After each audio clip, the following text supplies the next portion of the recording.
Welcome to the Banker Lamp. Please enjoy the video.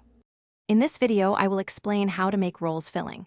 First, select your main ingredients, whether it's a savory meat or a vibrant vegetable mix. Ensure all your tools are ready, including a good knife and a sturdy cutting board.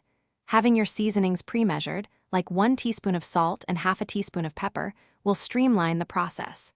This initial preparation is key to a smooth and enjoyable cooking experience, setting the stage for a delicious outcome. Now, let's get those ingredients ready. Start by finely chopping 1 medium onion and 2 cloves of garlic. These aromatics form the base of many great fillings. Next, dice about 1 cup of your chosen vegetables, like carrots or bell peppers, into small, uniform pieces for even cooking. If you're using meat, brown 1 pound of ground meat in a pan over medium heat until it's fully cooked through, draining any excess fat. With your ingredients prepped, it's time to cook. Begin by sautéing the chopped onions and garlic in a little oil until they become fragrant, which usually takes about 3 minutes. Then, add your diced vegetables and continue cooking for 5 to 7 minutes until they are tender crisp.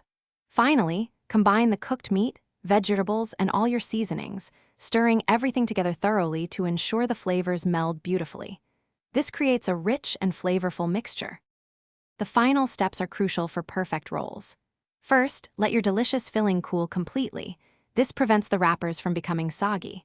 Once cooled, place about 2 tablespoons of filling onto each roll wrapper. Carefully fold and seal the wrappers according to your roll type, ensuring they are tightly closed.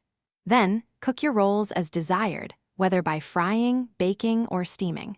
And hey, if you're looking for a great way to enjoy your favorite stories, check the description for a link to the new Kindle Paperwhite, plus other fantastic deals. Thanks for watching. If this was helpful, leave a like and consider subscribing. See you next time.